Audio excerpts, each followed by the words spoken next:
상처를 하나님께 맡기는 사람이라는 제목으로 함께 말씀을 통해 은혜 나누기를 원합니다. 아주 가까이 지낸 두 사람이 있었습니다. 좋은 일이 있으면 전화해서 좋은 기분의 감정도 나누고 함께 차도 마시고 식사도 하고, 마음이 힘들고 어려운 일이 있으면 먼저 찾아가서 위로해주고 또 따뜻하게 격려해주는 그런 두 분이 있었습니다. 다른 사람은 몰라도 이 사람만큼은 나를 잘 이해해 줄 거야, 그렇게 믿었기 때문에 속 깊은 이야기까지도 함께 나누는 그런 사이였습니다. 그런데 어느 날 전혀 예상하지 못했던 말을 듣게 됩니다. 바로 그 사람이 다른 사람들 앞에서 나를 험담했다라는 이야기를 들은 겁니다. 더 나아가서 정말 내가 아무에게도 이야기해 주지 말라고 했던 그 속 깊은 이야기까지도 다른 사람들 앞에 다 이야기하면서 나를 향해서 비아냥거렸다는 이야기를 듣게 됩니다. 설마 그 사람이 그랬겠어? 처음에는 그런 의구심이 들었습니다. 그런데 그게 진짜 사실이라는 사실을 알고부터 마음이 무너져 내리기 시작합니다. 여러분, 이상한 것은 시간이 지나가도 그 일이 잊혀지지가 않는다는 겁니다. 눈에 보이는 상처는 시간이 좀 지나면 딱지가 생기고 또 딱지가 조금 더 지나면 떨어지면서 새살이 돋지 않습니까? 그래서 언제 그러냐는 듯이 잊어버릴 수 있는데, 이 마음에 깊이 새겨진 이 상처는 도무지 시간이 지나도 어떤 방법을 써도 해결이 안 되는 것입니다. 눈을 감으면 생생하게 떠오르고, 잊고 살다가도 그와 비슷한 일이 탁 이렇게 일어나면 오래전 상처가 다시 아파오는 겁니다. 우린 트라우마라고 하죠. 트라우마. 특별히 나를 잘 모르는 사람이 한 말이라면 그냥 그럴 수 있지라고 생각할 수 있는데, 내 속 깊은 이야기까지 다 나누었던, 그렇게 친밀했던 사람이 그렇게 했기 때문에 더 마음이 아픕니다. 내가 믿었던 사람, 내 마음을 함께 나누었던 사람이 나의 등 뒤에서 칼을 꽂았기 때문에 그 고통은 너무너무 심각했습니다. 우리는 이런 경우를 만나면 이렇게 질문합니다. 어떻게 그 사람이 나에게 그럴 수가 있어? 우리가 함께 했던 시간, 그 시간은 다 거짓이란 말인가? 이제 나는 도대체 누구를 믿어야 하나? 세상에 정말 믿을 사람은 없다. 여러분, 오늘 본문에 나오는 다윗이 바로 그 상처를 안고 있는 사람입니다. 우리 13절 14절에 보시면 다윗은 자신을 괴롭히는 자를 향해 이렇게 고백합니다. 우리 같이 한번 읽어볼까요? 그는 곧 너로다. 너의 동료, 나의 친구여, 나의 가까운 친으로다. 우리가 같이 재미있게 의논하며 무리와 함께하여 하나님의 집 안에서 다녔도다. 여러분, 다윗이 함께 마음을 나누고 함께 즐거운 일이 있을 때는 함께 웃기도 하고, 함께 여호와의 성전에 손잡고 올라가서 함께 하나님을 찬양하고 예배 드렸던 그 사람이 다윗을 배신했다는 것입니다.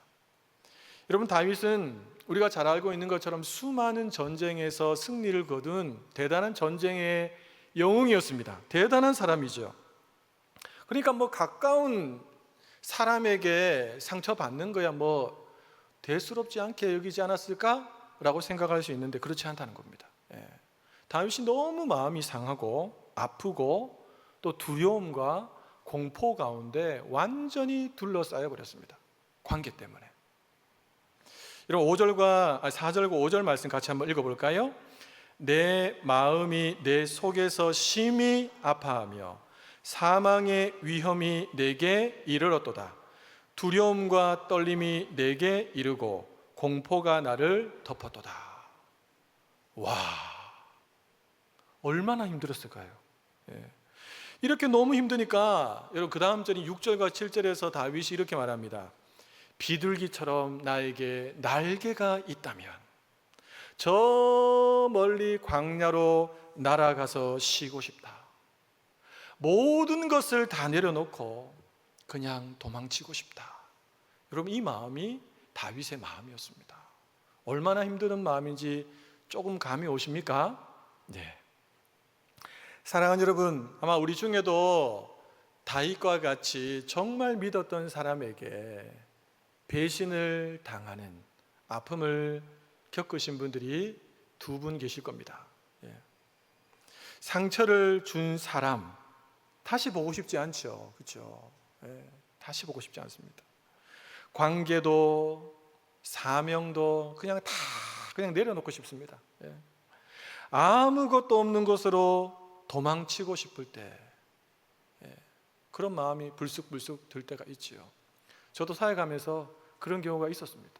사역을 다 내려놓고 싶고 그냥 저 멀리 하와이로 그냥 비행기 타고 좀 가서 혼자 아무도 없는 곳에서 좀 쉬기도 하고 그랬으면 좋겠다.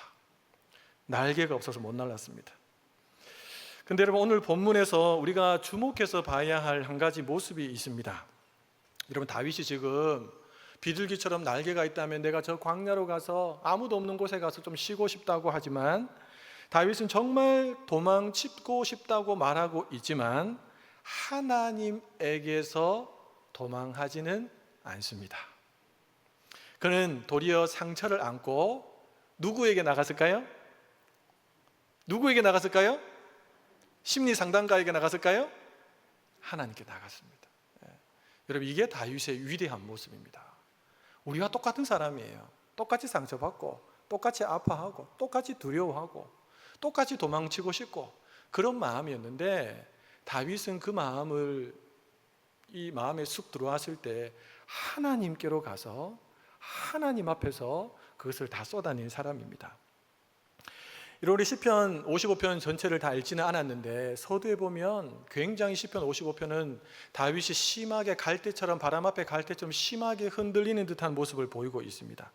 그런데 마지막으로 가면 갈수록 전혀 흔들리지 않는 길을 발견한 사람답게 다윗이 우뚝 서 있는 것을 우리가 볼 수 있습니다. 상황이 변해서일까요? 아닙니다. 상황 그대로입니다. 자신의 마음에 쌓여있던, 그 마음을 짓누르던 무거운 짐을 하나님께 다 맡겨버렸기 때문입니다. 오늘 이 맡김, 우리도 다윗처럼 하나님께 다 그냥 맡겨버렸으면 좋겠습니다. 할렐루야. 이런 차원에서 오늘 본문은 상처를 없애는 법이 아닙니다. 상처를 하나님께 가져가는 법을 다윗을 통해서 우리가 함께 배우기를 원합니다. 자, 그렇다면 사람에게 받은 깊은 상처를 하나님께 맡기는 사람은 도대체 어떤 사람일까요? 우리 첫째 같이 한번 읽어보도록 하겠습니다. 상처를 하나님께 솔직하게 쏟아놓는 사람입니다. 여러분, 우리나라 사람들은 체면을 굉장히 중요하게 생각하기 때문에 웬만해서는 자신의 상처나 이런 것들을 잘 오픈하지 않습니다. 괜히 이야기했다가 저 사람이 나를 이상하게 보는 거 아닐까, 이런 마음이 하나님과의 관계 속에서도 많이 있습니다. 그래서 하나님 앞에서도 많이 숨기려고 합니다. 여러분, 그러지 않으셔도 됩니다. 하나님께는. 우리 1절과 2절 말씀 같이 한번 읽어보겠습니다. 하나님이여, 내 기도에 귀를 기울이시고 내가 간구할 때에 숨지 마소서. 내게 굽히사 응답하소서. 내가 근심으로 편하지 못하여 탄식하오니. 다윗은 지금 괜찮은 척하지 않습니다. 오히려 하나님, 지금 제 마음이 너무나도 아픕니다. 도망치고 싶습니다 라고 하나님 앞에 솔직히 있는 그대로 자기의 마음을 그대로 다 오픈했습니다. 사랑하는 여러분, 믿음은 아픈데 아프지 않은 척 하는 게 아닙니다. 아픈 마음 그대로를 가지고 하나님 앞에 나아가는 사람이 진짜 믿음의 사람입니다. 그런 의미에서 오늘 이 밤에 우리 모든 성도님들이 내 마음에 남아있는 상처, 아픔, 슬픔, 두려움, 압박감, 이 모든 것들을 하나님 앞에 가지고 나가서 다 털어낼 수 있기를 예수님의 이름으로 축복합니다. 여러분, 성경에 이런 모습을 보여준 믿음의 위인들이 많이 나오는데 그 중에 한 사람, 한나를 여러분 잘 아시죠? 한나는 분인나로부터 차마 들을 수 없는 격분, 괴롭힘을 당했습니다. 그러니까 아기를 낳지 못하는 것 자체만으로도 상처가 되는데, 대림으로 들어온 이 분인나는 아기를 순풍순풍 잘 낳으니까 얼마나 큰 상처가 되겠어요. 근데 이 분인나가 가만히 있으면 괜찮은데 마치 자기가 첫째 부인인 것처럼 한나를 구박하고 괴롭히는 거예요. 그러니까 한나의 괴로움은 말로 다 표현할 수 없었어요. 그때 한나는 어떻게 했습니까, 여러분? 분이 나고 막 머리카락 잡고 땡기고 밀고 했을까요?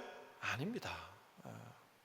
한나는 그 상처를 가슴 속에만 묻어두지 않고 성전에 올라가서 하나님 앞에 통곡하며 기도했습니다. 통곡하며 기도했어요. 엉엉 울었습니다. 그냥 소리 막 질러가면서 통곡하면서 기도했습니다. 그러니까 엘리 제사장이 옆에서 지켜보고 있다가 아니 저 여자가 지금 술 취했나? 라고 할 정도로 완전히 술 취한 사람처럼 그렇게 보였다는 것입니다. 그때로 한나가 뭐라고 말합니까? 사무엘상 1장 15절 말씀을 같이 한번 읽어보겠습니다. 나는 마음이 슬픈 여자라 여호와 앞에 내 심정을 통한 것뿐이오니. 여러분 하나님 앞에 심정을 한번 통해 보셨습니까? 사람들 많이 있어서 좀 부끄러워서 그러신 분들은 혼자 나오셔서 여기서 심정을 통했다라는 것은 뭐냐 하면 내 마음에 쌓여있는 그 아픔, 울분, 분노, 미움 이 모든 것들을 다 누구에게 쏟아냈다는 겁니까? 하나님께 쏟아냈다는 것입니다. 만약에 남편에게 쏟아냈으면 어떻게 됐을까요? 우리 아내들 한나가 남편에게 쏟아냈으면 어떻게 됐을까요? 엘가나가 집 나갔을 겁니다.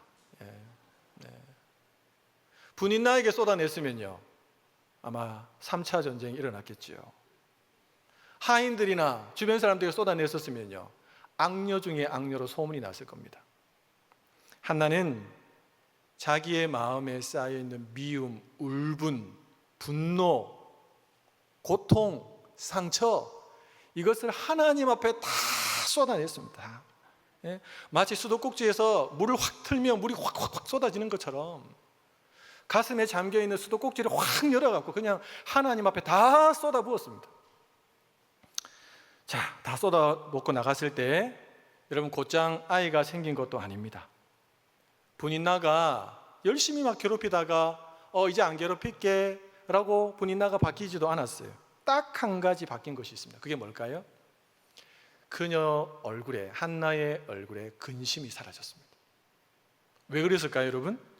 하나님께 다 쏟아내면서 하나님이 쏟아내니까 그 마음을 하나님께서 이렇게 만져주신 거예요. 할렐루야. 여러분 그거 안 쏟아내고 계속 간직하고 있으면 예전에도 제가 설교했지만 내 안에서 불이 됩니다. 그래서 내가 다 타주고 해요 그냥. 근데 하나님 앞에 다 쏟아내면 하나님이 그 쏟아낸 마음, 빈 마음을 다시 은혜로 채우시고 사랑으로 채우시고 위로로 채우시고 능력으로 채우시고 믿음으로 채워주시는 줄로 믿습니다. 사랑하는 여러분, 상처를 받았을 때에 마음 깊이 묻어두면 분노와 미움이 점점 더 커집니다. 그래서 절대로 묻어두시면 안 돼요. 착하신 분들 있죠, 그렇죠? 화 잘 못 내시는 분들, 이런 분들은 우울증 옵니다. 우울증은 성질 개팍한 사람한테는 절대로 안 옵니다, 여러분. 자기 할 말 다 하는 사람은 절대로 우울증 안 걸립니다. 자기 할 말 못하는 사람, 내가 괜히 이 말 해갖고 저 사람이 힘들면 어떡하지? 라고 생각하는 사람이 우울증이 옵니다. 그런 분들은 계속 상처와 아픔과 분노를 계속 쌓아두면 점점 더 그 병이 커지는 거예요. 그렇다고 그것을 사람에게 다 쏟아내면 어떻게 될까요? 아유 김 집사 있지, 그 집사가 내한테 어떻게 했는 줄 아나 이러면서 막 계속 막 전화해갖고 집사님, 권사님 할 것 없이 계속 전화해갖고 사모님한테도 전화하고 막 지나가는 주일학교 학생들 붙잡고도 이야기하고 계속 이야기하면 어떻게 될까요, 여러분? 오해와 소문이 점점 더 커지겠죠. 그것은 가장 어리석은 방법입니다. 절대로 그렇게 해서는 문제를 풀어낼 수 없어요. 이 방법을 가장 좋아하시는 분이 계십니다. 사자로 시작해서 단자로 끝나는 분. 그분이 그걸 너무 좋아하세요. 여러분, 나에게 상처 준 사람에게 똑같이 되갚아주면 어떻게 되죠? 상처의 골이 더 깊어집니다. 악을 악으로 갚으면 악이 지배해버립니다. 그럼 어떻게 해야 되는가? 한나처럼, 그리고 오늘 본문에 나오는 다윗처럼 여러분 하나님 앞에 나가서 하나님 지금 제 마음이 너무 아파요. 하나님 지금 제 마음이 너무 답답해요. 하나님 지금 그 사람 때문에 제 마음이 너무 화가 나요. 라고 다 쏟아내야 돼요. 여러분, 안 쏟아내고 계속 이렇게 붙잡고 있으면 안 된다는 거예요. 예수님께서도 겟세마네 동산에서 땀방울이 핏방울이 되도록 자신의 죽을 것 같은 마음, 괴로운 마음을 하나님 앞에 다 쏟아내셨어요. 다 쏟아내. 아버지, 할 수만 있다면 이 잔을 지나가게 해주십시오. 제가 지금 죽겠습니다. 오늘 이 밤에 여러분, 어떤 상처, 어떤 분노, 어떤 아픔, 어떤 눈물을 마음에 품고 이 자리에 오셨습니까? 아무튼 잘 오셨습니다. 다윗처럼, 한나처럼, 우리 예수님처럼 여러분 하나님 앞에 그냥 다 쏟아내시기 바랍니다. 그럼 하나님의 놀라운 사랑의 손길, 치유의 손이 여러분의 마음을 만지고 여러분 마음을 새롭게 하고 다시 일어날 수 있는 믿음과 용기와 힘을 더하여 주실 줄로 믿습니다. 사람에게 받은 깊은 상처를 하나님께 맡긴 사람은 어떤 사람일까요? 우리 둘째 같이 한번 읽어보겠습니다. 심판과 판단을 하나님께 맡기는 사람입니다. 여러분, 다윗은 자신을 배신한 친구와 그 성읍의 악함을 고발합니다. 그리고 15절에 이르러서는 매우 강한 심판의 기도를 드립니다. 여러분, 이게 다윗이 드린 기도예요. 같이 한번 천천히 읽어볼게요. 사망이 갑자기 그들에게 임하여 산채로 스올에 내려갈지어다. 이는 악독이 그들의 거처에 있고 그들 가운데에 있음이로다. 죽음이 그들에게 확 덮쳐갖고 그냥 막 산채로, 저 지옥불에 막 떨어져서 고통당하고 막 괴롭고, 그런 지금 기도를 지금 다윗이 드리고 있습니다. 여러분, 어떻게 보면 굉장히 섬뜩한 저주처럼 느껴지지요? 여러분, 이 기도의 핵심은 뭐냐 하면 다윗이 자기를 향해 등을 돌리고 자기를 죽이려고 하는 그 원수를 향해서 직접 칼을 들지 않았다는 것입니다. 이게 중요합니다. 얼마든지 다윗이 칼을 들 수 있어요. 얼마든지 싸우면 이길 수도 있어요. 그런데 다윗이 그렇게 하지 않았다는 거죠. 자신이 재판관이 되어서 복수하지 않고 공의로우신 하나님의 손에 맡겨버렸습니다.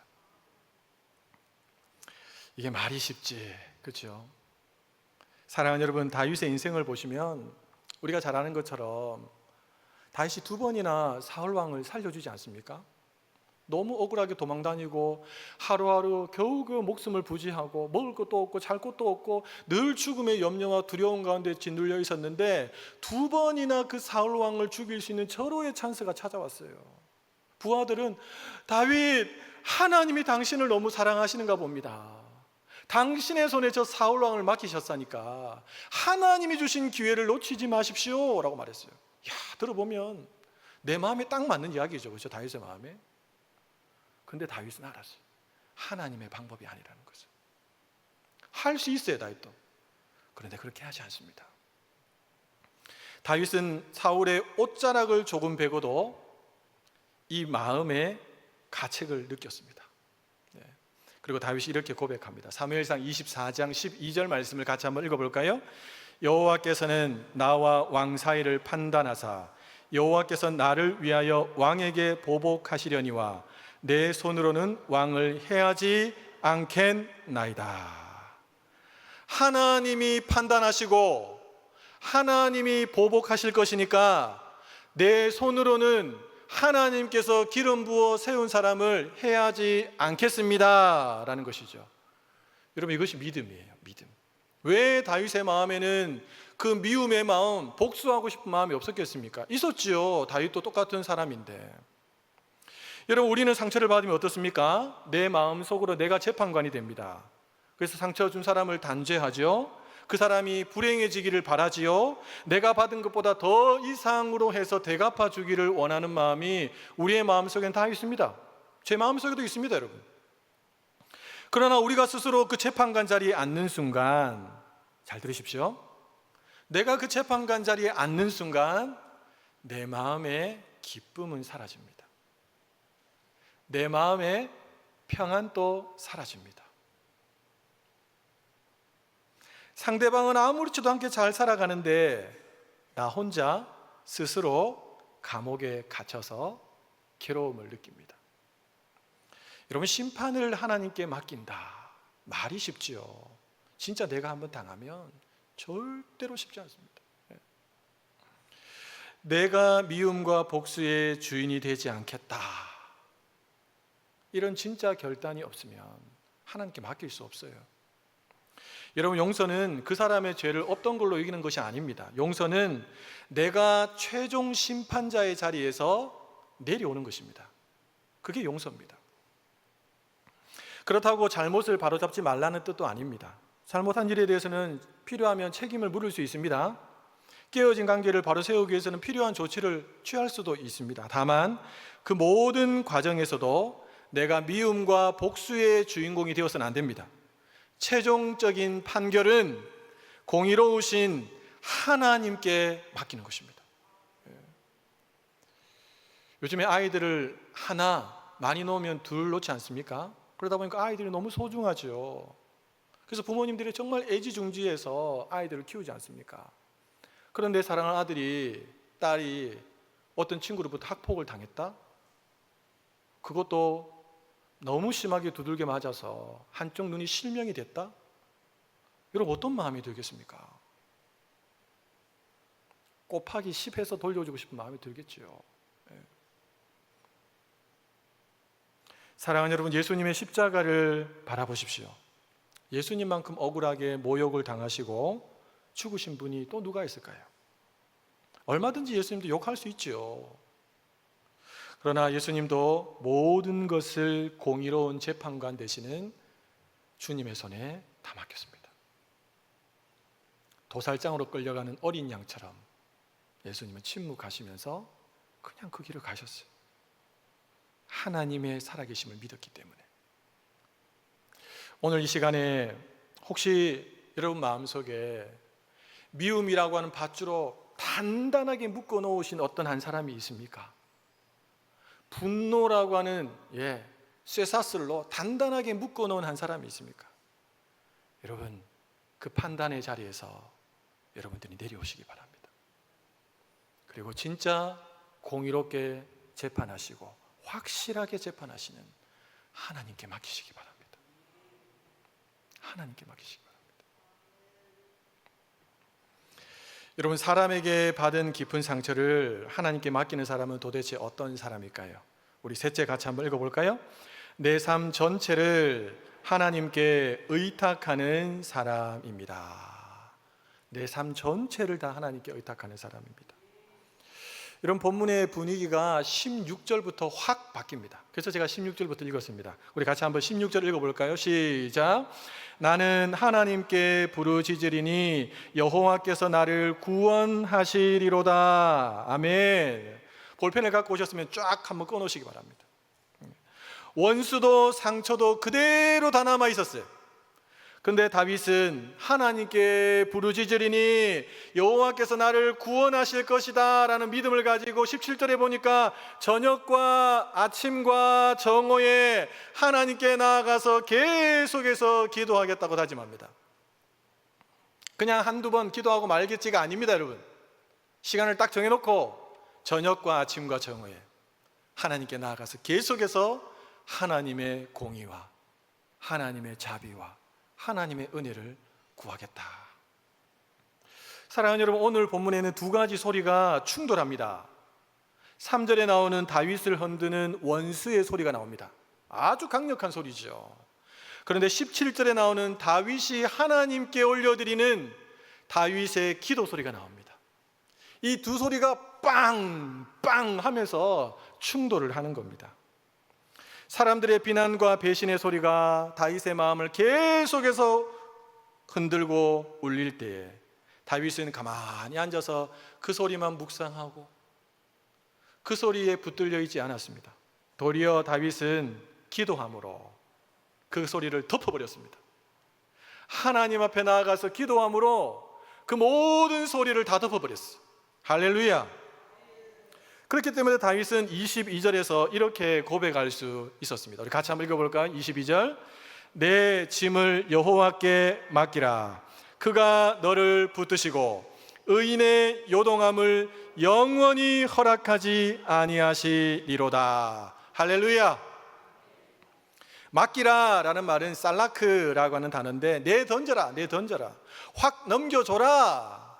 하나님께 다 내던지고 확 넘겨줘라. 너의 짐 네가 지고 있지 말고, 내 힘으로 감당할 수 없는 무거운 짐을 하나님께 확실하게 다 던져라. 던지다가 말지 말고, 던지다가 다시 또 받지 말고 다 던져버리라는 것입니다. 기도할 때 우리 이렇게 기도 많이 하지 않습니까? 주님, 주님께 다 맡겨드립니다. 그렇게 기도하고 난 다음에 기도를 마무리하고 주섬주섬 성경책하고 챙겨서 일어날 때는 맡긴 거 주님 다시 주세요 하고 이제 받아가는 게 우리의 모습일 때가 많습니다. 여러분, 성경은 그 짐을 하나님께 온전히 다 맡겨라 라고 말씀합니다. 우리나라에 버스가 처음 운행하던 시절에 한 할머니가 무거운 짐을 머리에다가 이렇게 이고 버스를 탔습니다. 한참 동안 서 있다가 자리가 나서 자리에 이렇게 앉았는데 할머니가 이 머리에 이고 있는 짐을 안 내려놓는 겁니다. 그래서 옆에 있는 청년이, 할머니, 그 무거운 짐을 왜 자꾸 머리에 이고 계세요? 이 바닥에 내려놓으세요 라고 이렇게 말했어요. 그래서 할머니가 이렇게 대답했다고 합니다.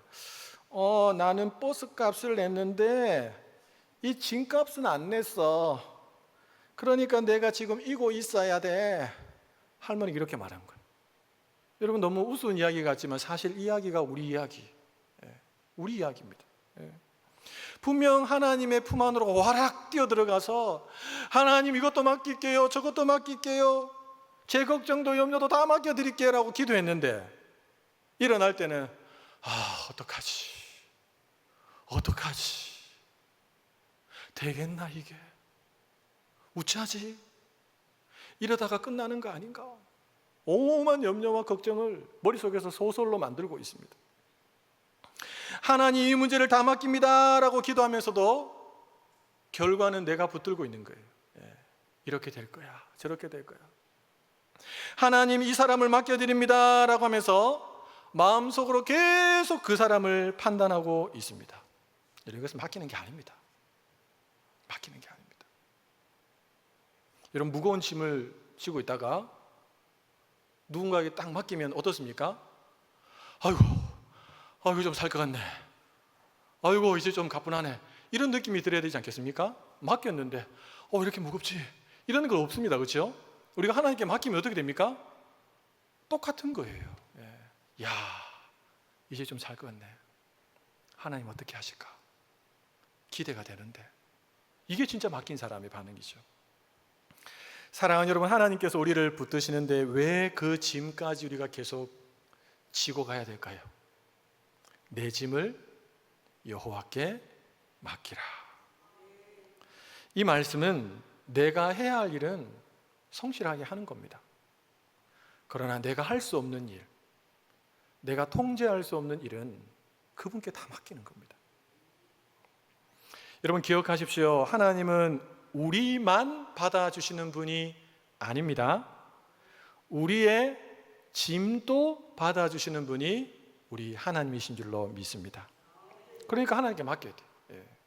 여러분, 열왕기상 19장에 가면 아수르의 강력한 군대가 예루살렘을 포위합니다. 그리고 하나님을 모욕하는 편지를 써서 보내지요. 그때 여러분, 히스기야 왕이 어떻게 합니까? 그 편지를 들고 하나님이 계시는 성전으로 들어가서 성경에 보면 그 편지를 펴놓고 하나님 앞에 기도합니다. 하나님, 귀를 기울여 들어주십시오. 하나님, 눈을 뜨시고 이것을 보십시오. 하나님, 우리를 주의 손으로 그들의 손에서 건져 주시옵소서. 하나님, 우리는 감당할 힘이 없사오니 하나님, 나를 불쌍히 여겨주시고 우리를 살려주십시오. 느헤미야가 하나님 앞에 기도했어요. 그랬을 때 여러분 어떻게 됩니까? 그 급박한 상황 속에서 느헤미야가 머리 쓰지 않고 사람 찾으러 다니지 않고 자기 살궁리 생각하지 않고 편지를 들고 하나님 앞에 나가서 기도했을 때 하나님이 그 기도를 너무너무 기쁘게 받으셨어요. 여러분, 그날 밤에 여호와의 사자가 아수르의 진영으로 들어가서 그 밤에 18만 5천 명이 다 송장이 되었습니다. 하나님께서 일하신 거죠. 하나님께서. 사랑하는 여러분, 우리가 주님께 짐을 맡길 수 있는 더 근본적인 이유가 있습니다. 그것은 뭐냐 하면 예수님께서 우리가 절대 감당할 수 없는 가장 무거운 짐인 죄의 짐, 죄책의 짐을 이미 다 맡아주셨기 때문입니다. 그렇기 때문에 우리의 가장 무거운 죄짐을 담당하신 주님께 그것보다 좀 가벼운 우리 마음의 상처의 짐, 미움의 짐, 분노의 짐, 이것을 맡기는 것은 너무나도 당연한 일이라고 생각할 수 있겠지요. 사랑하는 여러분, 여러분의 아픔과 자녀의 문제, 가정의 상처, 미래에 대한 두려움, 여러분 오늘 주님 앞에 나오셨는데 히스기야처럼 이렇게 다 펴놓고 한번 하나님 앞에 펼쳐놓고 기도하시기 바랍니다. 십자가에서 우리의 모든 슬픔과 질고를 친히 담당하셨던 예수님께서 친히 그 짐을 져주실 줄로 믿습니다. 말씀을 맺겠습니다. 우리는 요셉 참 좋아합니다. 그렇죠? 그러나 아무도 요셉처럼 살고 싶은 사람은 없습니다. 요셉은 형들에게 배신을 당했습니다. 가족에게 배신당하는 것은 너무너무 고통스럽죠. 노예로 팔려가서 감옥에 갇히기도 하죠. 깊은 상처를 입었습니다.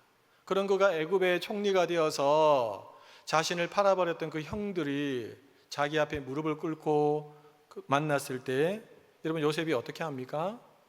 복수를 쏟아내지 않습니다. 이미 그 안에서 다 정화가 된 거예요. 하나님께 다 쏟아내면서 다 하나님께서 그 마음을 만져주셨어요. 요셉은 창세기 50장에서 이렇게 고백하지요. 당신들은 나를 해하려 하였으나 하나님은 그것을 선으로 바꾸사. 여러분 우리가 하나님 앞에 다 털어내면 그 어두운 것들, 그 끔찍한 것들, 그 비참한 것들, 그 부끄러운 것들 다 털어내면 하나님은 그것을 선으로 바꾸십니다. 그렇기 때문에 우리가 하나님 앞에 아릴 수 있는 거예요. 또 우리 하나님은요 비밀을 확실히 지켜주십니다. 다른 누군가에 가서 야, 니 들었나? 김 목사가 내한테 이런 이야기 했는데 니 혹시 아나? 하나님 그렇게 말씀 안 하세요. 비밀을 철저하게 지켜주십니다. 요셉은 형들이 준 상처보다 그 뒤에서 일하시는 하나님의 선하신 손길, 섭리를 신뢰했습니다. 여러분 상처를 붙들면 평생 상처의 노예로 살아가게 됩니다. 그러나 하나님의 손을 붙들면 우리 하나님은 그 상처를 통해서 우리를 빚으시고 다듬으시고 더 아름다운 하나님의 사람으로 들어 사용하여 주실 줄로 믿습니다. 그래서 오늘 말씀을 듣는 것으로 끝내지 않았으면 좋겠습니다. 다윗이 그랬구나. 믿음의 사람들이 그랬구나. 그들만 그렇겠지라고 끝내지 않았으면 좋겠어요. 오늘 이 말씀은 나에게 주시는 하나님의 말씀 아닙니까? 여러분 어떤 상처와 아픔을 가지고 나오셨습니까? 하나님 앞에 구체적으로 딱 한 가지라도 여러분 다 털어놓았으면 좋겠습니다. 나에게 상처를 준 사람 이름을 불러가면서 하나님 괜찮습니다. 다윗처럼 기도하셔도 됩니다. 산채로 지옥에 들어가더라도 기도하셔도 됩니다. 내려놓으시면 됩니다. 내가 복수하지 않고. 아직도 생각하며 마음이 아픈 사건이 있으면 그 사건을 그냥 하나님 앞에 내려놓으세요. 어린 시절에 부모님에게 학대를 당했거나 또 정말 말로 다 담을 수 없는 그 고통을 경험했다면 그것도 하나님께 내려놓으십시오. 아무리 붙들어도 해결되지 않는 자녀, 가정의 문제 하나님 앞에 그냥 털어놓으세요.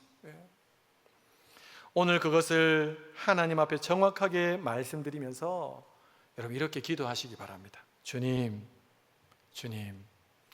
오늘 이 순간부터 제가 더 이상 그것을 붙들지 않겠습니다. 주님께 다 맡깁니다. 그리고 저는 주님을 신뢰하고 주님을 의지하겠습니다. 그런 의미에서 23절에 나오는 다윗의 마지막 고백이 우리 모두의 고백이 되기를 소원합니다. 저를 한번 따라해 주시기를 바랍니다. 나는 주를 의지하리이다.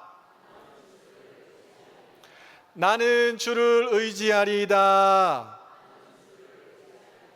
간절한 바람은 사람에게 받은 상처를 하나님께 쏟아놓고 심판과 판단은 공의로우신 하나님 손에 다 맡겨드리고 삶 전체를 하나님께 의탁하심으로 나를 붙드시는 하나님의 선한 손길을 더 풍성하게, 더 놀랍게 경험하며 살아가시는 우리 모든 성도님들 다 되시기를 예수님의 이름으로 축복합니다.